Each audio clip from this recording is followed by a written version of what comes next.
अस्सलाम वालेकुम my YouTube family, कैसे हैं सब। होपफुली सब ठीक होंगे, खैरियत से होंगे। और आज का व्लॉग मैं संडे वाले दिन से स्टार्ट कर रही हूँ, सुबह के नाश्ते से। और आज बच्चे भी घर पे थे, छुट्टी थी, थोड़ा लेट उठे सब। तो बच्चों की फरमाइश थी कि आज हमें भी लच्छेदार पराठा बना के दें, क्योंकि मेरी आदत है कि मैं सिर्फ मेरी चकोर पराठे बनाती हूँ तो मैं उसी तरह से बनाती रहती हूँ। दूसरी किसी भी तरह से पराठे में ख़ुद ही नहीं बना सकती, मुझे आसान ही उस तरह से लगते हैं। तो बच्चों की फरमाइश थी कि मम्मा लच्छेदार पराठा हमें बना के दें, देखते हैं कैसा होता है, क्योंकि मैं बहुत कम बनाती हूँ, नहीं बनाती। तो छोटा इब्राहिम कह रहा था, कोई वीडियो वगैरह उसने देखी है तो कह रहा था मम्मा मुझे लच्छेदार पराठा बना के दें। तो फिर मैंने कहा चलो ठीक है बनाती हूँ। आज तो वैसे भी आराम का नाश्ता है क्योंकि संडे था। वैसे तो स्कूल के दिनों में जब छुट्टी नहीं होती, सुबह अफरा तफरी होती है, बस जैसे भी बनाया दिया और किया और बस जॉब पे निकल गए। इस वजह से संडे वाले दिन थोड़ा सा सुकून होता है, चलें बच्चे भी आराम से उठते हैं और ख़ुद भी बंदा तसल्ली से 8-9 बजे तक नाश्ता करता है। फिर भी हम लोग ज़्यादा लेट नहीं होते, 8 बजे से ज़्यादा हम लोग लेट नहीं उठते बहुत ज़्यादा, अगर छुट्टी के दिन भी करना हो, क्योंकि और भी काम होते हैं, बच्चों को स्टडी का काम भी होता है, फिर बाहर अंदर की भी जो भी काम होते हैं वो हमें संडे वाले दिन ही करने पड़ते हैं। तो फिर मैंने ये पेड़े वगैरह बना के रख दिए थे। नाश्ते वगैरह का काम ख़त्म करने के बाद बस वही रूटीन घर के काम जो पेंडिंग थे थोड़े से। आपको पता है रमज़ान की तैयारियां भी ज़ोरों शोर से स्टार्ट हैं, कुछ चीज़ें मेरी अभी भी बाकी थी। चटनी मैंने नहीं बनाई हुई थी इमली की, क्योंकि दही भल्ले बना लिए थे, तो दही भल्लों में तो मस्ट इमली की चटनी तो ज़रूर यूज़ होती है, तो फिर वो भी बनानी थी। और फिर सालन वगैरह भी बनाना था। घर की सफाइयों में भी कुछ थोड़े से काम रहते थे, वो भी करने थे। बच्चों के कपड़े प्रेस करने थे। बहुत से छोटे छोटे काम होते हैं जो कि संडे वाले दिन बंदा करता है। फिर मैं ज़्यादा लेट नहीं उठती, क्योंकि टाइम ही वेस्ट होता है। अगर मैं ज़्यादा देर 10-11 तक भी सो जाऊँ तो काम बहुत ज़्यादा लेट हो जाते हैं। बस फिर नाश्ता वगैरह ख़त्म करने के बाद, नाश्ता करने के बाद बच्चों को नाश्ता दिया, ख़ुद भी नाश्ता किया, मैं अपनी ड्यूटी पे लगी। और बच्चों के पेपर स्टार्ट थे, अब इनके मंथली टेस्ट स्टार्ट हो चुके हैं, तो इस वजह से उनके पेपर थे। तो वो फिर मैंने कहा आप लोग बैठ के पढ़ लो थोड़ा सा, तो बस वो उनको पढ़ाने बैठाया मैंने, और फिर मैं अपने घर के कामों में लग गई थी।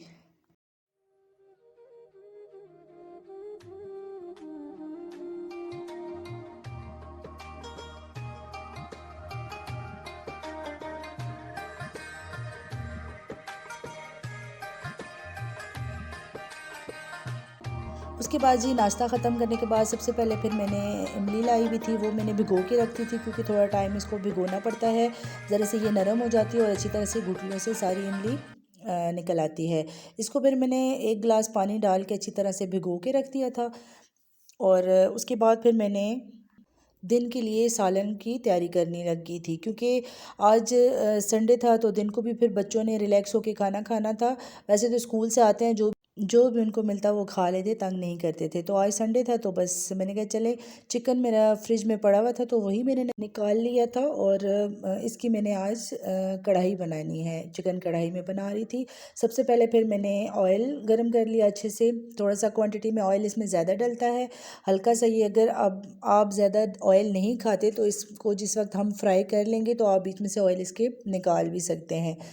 तो उसके बाद फिर मैंने ऑयल डाल के इसमें चिकन डाल दिया था। चिकन को मैंने अच्छी तरह से भून लेना है, थोड़ा सा इसका कलर चेंज हो जाए तो फिर मैंने इसमें 4 से 5 अदर टमाटर के डालने हैं। टमाटर मैंने हाफ में से काट के डाले हैं, सारे बिल्कुल बारीक छोटे छोटे करके नहीं डाले। और इसको मैं टमाटर को डाल के इसको फिर मैंने ढक देना है थोड़ा सा, ताकि उसकी स्टीम से टमाटर का छिलका सॉफ्ट होके उतर जाए। ये साथ मैंने अदरक और लहसुन का पेस्ट भी डाल दिया था, और इसको अच्छी तरह से फिर मैं भून लूँगी। भूनने के बाद इसमें फिर मैं टमाटर डाल, और साथ ही मैंने इसमें 3 से 4 अदद हरी मिर्च भी डाल दी है, और साथ में 1 चम्मच मैंने इसमें नमक का डाल के इसको ढक दिया है, ताकि इसके टमाटर के जो छिलके हैं वो सॉफ़्ट हो जाएं, और सॉफ़्ट होके वो रिमूव कर दूँगी उनको, फिर मैं निकाल दूँगी। तो ये देखिए इसके छिलके सॉफ़्ट हो चुके हैं और अच्छी तरह से भुन चुकी है। अब टाइम आता है इसमें स्पाइसेस का। स्पाइसेस में सबसे पहले मैंने इसमें डाली हैं आधी चाय का चम्मच हल्दी, और 1 चाय का चम्मच इसमें मैं डालूँगी मिर्चों का, और साथ ही साथ इसमें मैं डाल दूँगी गरम मसाला, और आधी चाय का चम्मच इसमें मैंने डाली है काली मिर्च, और उसके बाद इसको मैं अच्छी तरह से भून लूँगी। भून के अच्छा इसमें मैंने थोड़ा सा बिल्कुल आधी चाय की चम्मच इसमें मैंने पेपरिका पाउडर भी डाला है, जिससे थोड़ा सा कलर बहुत ही अच्छा आ जाता है इसमें। उसके बाद इसको अच्छी तरह से भूनने के बाद इसमें मैंने हाफ़ कप डाला है दही का, और दही गाढ़ा होना चाहिए, और वो डाल के इसको अच्छी तरह से मैं पका लूँगी। और याद रहे कि ये कढ़ाई है, इसको तेज़ आंच पे बनाना है, हल्की आंच पे नहीं बनाना। तो इसको मैंने तेज़ आंच पे पका रही थी इसको, और इसका पानी थोड़ा सा ड्राई हो चुका था दही का, इस वजह से अब ग्रेवी इसकी बहुत ही गाढ़ी हो चुकी थी। इसमें अब मैं डालूँगी 2 से 3 चम्मच क्रीम के। मैंने डिब्बे वाली क्रीम ऐड की है, अगर आपके पास घर की है या आप वो भी यूज़ कर सकते हैं, लेकिन थिक। और इसमें मैंने वो डाल दी है क्रीम से, बहुत ही अच्छा टेक्सचर भी कढ़ाई का बन जाता है और टेस्ट भी बहुत ही अच्छा आ जाता है। इसमें क्रीम डाल के थोड़ी सी देर हमने इसको बनाना है। क्रीम के बाद हमने ज़्यादा देर नहीं पकाना है इसको, तकरीबन 3 से 4 मिनट हमने पकाना है। ये मैंने कसूरी मेथी डाली है, थोड़ी सी बिल्कुल हल्की सी डाली है, इससे जितनी भी ऑयल जितना भी इसका होगा इसमें वो ऊपर आ जाएगा। इसमें कलर भी बहुत मज़े का आता है इससे, और खुशबू भी अच्छी आती है।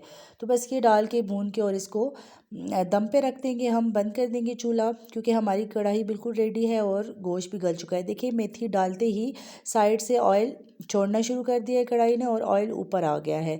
बहुत मज़े की बनी थी ये कढ़ाई, आप भी ज़रूर ट्राई कीजिएगा। और प्लीज़ अगर मेरे चैनल पे कोई भी नया है तो मेरे चैनल को सब्सक्राइब कीजिएगा, मेरी वीडियो को लाइक कीजिएगा।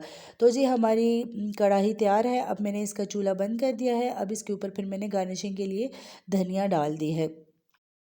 अच्छा जी, शाम में मेरे बच्चों की दावत थी, नेबर में किसी ने दावत की हुई थी वहाँ पे उनकी, और वो थी भी खुशी की बात उनके घर में। तो फिर मैंने सोचा क्यों ना बच्चों को खाली हाथ ना भेजा जाए और थोड़ी सी खीर बना के दे दी जाए। तो वो भी चावल फिर मैंने थोड़े से बॉयल कर लिए थे। बॉयल मैंने तब किए हैं, वैसे तो मैं खीर में भिगो के और ग्राइंड करके भी डालती हूँ, लेकिन क्योंकि उसी टाइम पे इनको जाना था शाम में और टाइम भी कम था, और इस वजह से फिर भीगे हुए नहीं थे चावल। तो फिर मैंने थोड़े से चावल लिए हैं, 1 कप चावल लेके उनको फिर मैंने बॉयल कर लिया था, और बॉयल करके अब इनको मैं ग्राइंड कर रही हूँ। अच्छा, ग्राइंड करने से पहले इनमें मैंने रस का पैकेट लिया था, रस 5 से 6 अदद रस डाल दी, क्योंकि छोटी छोटी रस थी। इससे बहुत ही मज़े की खीर बन जाती है और टेस्ट भी बहुत ज़बरदस्त आता है। अगर आपने नहीं कभी ट्राई किया इसको तो इस टिप्स को ज़रूर ट्राई कीजिएगा। इसमें मैंने थोड़ा सा पानी ऐड किया है, पानी ऐड करके साथ में रस डाल के इनको अच्छी तरह से मैंने ग्राइंड कर लिया है। ग्राइंड करने के बाद इसका टेक्सचर कुछ यूँ स्मूथ सा हो जाएगा, और बिल्कुल भी चावल बिल्कुल भी इसमें नज़र नहीं आ रहे, बिल्कुल पेस्ट मुलायम सा सॉफ्ट सा पेस्ट बन चुका था। उसके बाद इसको फिर मैंने अलग से देचकी में डालना है, और उसमें थोड़ा सा मैंने मज़ीद पानी ऐड करना है ताकि ये अच्छी तरह से और पक जाए। इसमें मैंने पानी ऐड करके साथ ही साथ इसमें मैंने चीनी भी डाल दी थी। चीनी आप हस्बे ज़ायका डाल सकते हैं। मैंने इसमें 1 कप चावल के उसमें मैंने डाले 2 कप मैंने चीनी के ऐड किए हैं इसमें। इसको अच्छी तरह से मिक्स कर लें और थोड़ी देर चम्मच चलाते रहें, क्योंकि इसमें गुठलियाँ ना बनने पाएँ। इस वजह से इसको चम्मच चलाते रहना, और आंच इसकी फ़िलहाल आपने तेज़ रखनी है। उसके बाद ये मैंने इलायची कूट के 2 से 3 इलायचियाँ इसमें डाल दी थी। और अच्छा जी, इसको पकते हुए कोई 20 से 25 मिनट हो चुके थे, ये अच्छी तरह से पक चुकी थी। उसके बाद इसमें फिर मैंने 1.5 किलो दूध ऐड कर दिया था, और इस दूध में भी इसने कम से कम इसमें इसको मैंने पकाया है कोई आधा 1 घंटा। इसका प्रोसेस थोड़ा सा जितनी ये पकेगी उतना इसका टेस्ट अच्छा आएगा। आप देख सकते हैं देचकी की साइड पे लगी हुई है कितनी सी खीर थी, और पक पक पक के कितनी सी रह गई है। इसी से इसका टेस्ट आएगा, बहुत मज़े की गाढ़ी सी हो जाएगी। इसकी साइड से जितनी भी ये इसकी तय सी जमी हुई है, ये सारी तय आप साथ साथ से निकाल के इसी के अंदर डालते जाएंगे, तभी इसका टेस्ट बहुत ज़्यादा अच्छा आ जाएगा। उसके बाद फिर मैंने 2 से 3 चम्मच इसमें ड्राई मिल्क की डाली है, और जिस वक्त ये थोड़ा सा थिक हो जाएगा पक के, उस वक्त आपने ड्राई मिल्क इसमें डालना है। उसके बाद फिर मैंने थोड़े से इसमें किशमिश डाले हैं, और खोपरा कटा हुआ मैंने इसमें डाल दिया है। इसको अच्छी तरह से मैंने मिक्स कर देना है। मिक्स करने के बाद ये मैंने नारियल का पाउडर इसमें डाल रही हूँ, इससे भी टेस्ट बहुत अच्छा आ जाता है। ये मैंने डाल के इन चीज़ों को अच्छी तरह से मिक्स कर लिया है। मिक्स करने के बाद क्योंकि अच्छे से ये थिक हो चुकी थी, गाढ़ी हो चुकी थी, इसको मज़ीद पकाने की ज़रूरत नहीं थी, क्योंकि ये ठंडी होकर भी गाढ़ी होनी है। और इसको फिर ये देखिए मैंने एक प्लेट में डाल के चेक किया है। इस तरह से इसको चेक कर सकते हैं आप, इसकी थिकनेस आपको नज़र आ सकती है। ये ठंडी होके इस तरह से हो जाएगी, और परफेक्ट खीर बन के तैयार हो जाती है। उसके बाद इसके ऊपर गार्निशिंग के लिए मैंने जिस बर्तन में मैंने भेजना था उसी बर्तन में मैंने डाल दी थी, और साथ में फिर मैंने ये नारियल का पाउडर ऊपर डाला और थोड़े से पिस्ता और बादाम से गार्निशिंग कर दी थी।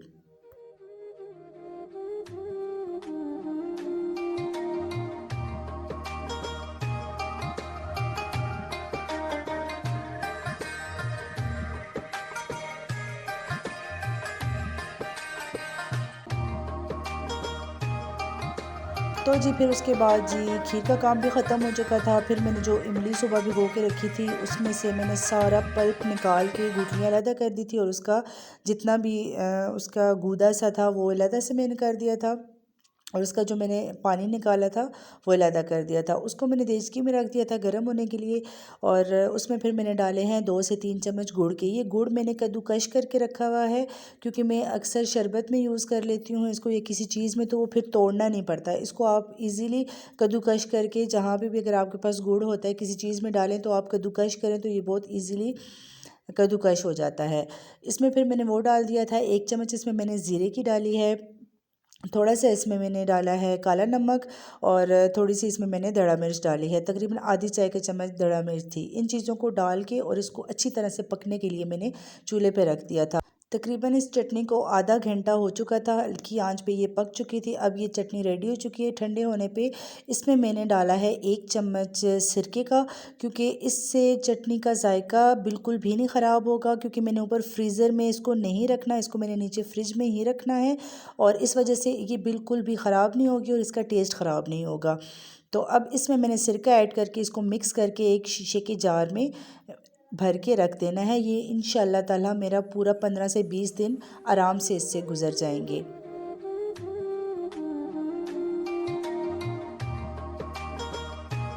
उसके बाद जी बच्चों की फरमाइश पे आज बन रही है आइसक्रीम।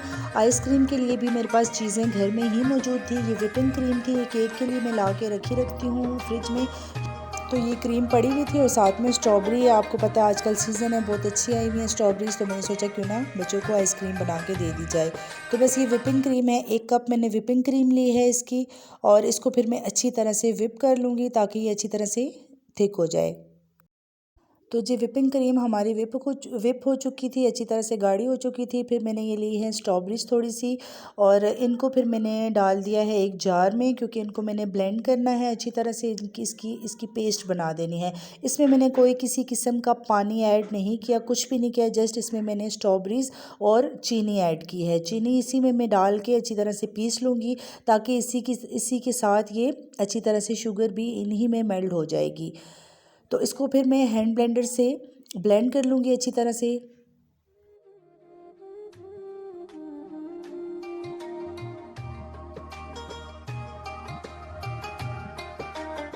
और फिर ये ब्लेंड हुई हुई जो स्ट्रॉबेरीज थी, इसका जो पेस्ट था वो मैंने व्हिपिंग क्रीम में ऐड कर दिया है, क्योंकि व्हिपिंग क्रीम में ये शुगर भी मैंने इसमें स्ट्रॉबेरीज़ में ऐड की हुई थी, वो भी ब्लेंड हो चुकी थी। और व्हिपिंग क्रीम और जस्ट ये 3 इंग्रेडिएंट्स से बनने वाली आइसक्रीम है, एक व्हिपिंग क्रीम, शुगर और स्ट्रॉबेरीज़। आप ज़रूर ट्राई कीजिएगा, बहुत मज़े की बनती है। ये बहुत ही अच्छा इसका टेस्ट आया था, लेकिन जस्ट थोड़ी सी खटास थी स्ट्रॉबेरीज़ में। अगर स्ट्रॉबेरीज़ मीठी होती तो ये इसका टेस्ट और भी बहुत ज़्यादा अच्छा आता, लेकिन फिर भी बहुत अच्छी बन चुकी थी। जस्ट हल्की सी खटास थी इसमें, वो इस वजह से क्योंकि स्ट्रॉबेरीज़ खट्टी थी। अगर आप उसमें कम क्वांटिटी में डाल दें स्ट्रॉबेरीज़, और साथ में कंडेंस मिल्क ऐड कर दें, तो भी ये बहुत अच्छी तरह से बनती है। अच्छा, इसका कलर थोड़ा सा ठीक नहीं आ रहा था, तो इसमें फिर मैंने साथ में थोड़ा सा food colour, red food colour add किया है, उससे इसका कलर बहुत मज़े का आ गया था। तो आप भी ऐड कर सकते हैं अगर आपके पास फूड कलर आप डालना चाह रहे हैं। अच्छा, मेरे बच्चे इसमें स्ट्रॉबेरीज़ के चंक्स नहीं डालने दे रहे थे, क्योंकि इसमें स्ट्रॉबेरीज़ के चंक्स भी बहुत मज़े के लगते हैं। तो अगर आप डालना चाह रहे हैं तो आप बाद में काट के उसमें डाल सकते हैं, और कंडेंस मिल्क भी यूज़ कर सकते हैं आप शुगर की जगह। तो मेरे पास वो नहीं था, तो मैंने शुगर ही ऐड इसमें की है। बहुत मज़े की बन चुकी थी। ये रात का टाइम था, रात को मैंने बना के फ्रीज़र कर दी थी, और नेक्स्ट डे जब बच्चे स्कूल से वापस आए थे तब उनको ये फिर मैंने दी थी।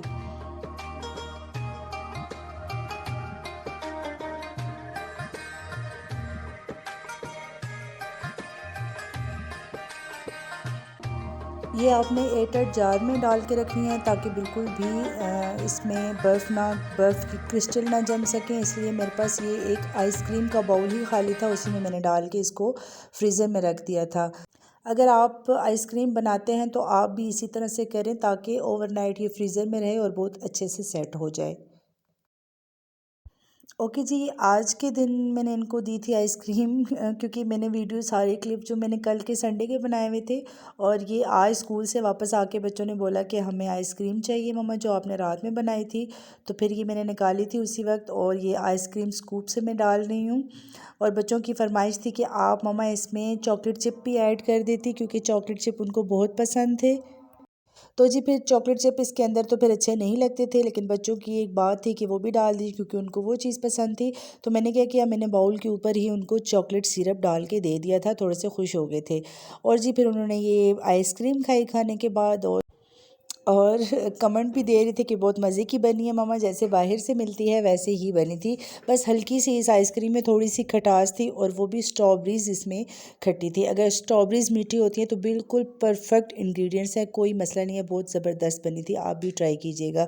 तो जी उम्मीद करती हूँ आपको आज का व्लॉग पसंद आया होगा। अगर पसंद आया तो प्लीज़ मेरे चैनल को सब्सक्राइब कीजिएगा और मेरी वीडियो को लाइक कीजिएगा। तो मिलते हैं नेक्स्ट वीडियो में नेक्स्ट व्लॉग के साथ, तब तक के लिए मुझे इजाज़त दीजिए। अल्लाह हाफिज़।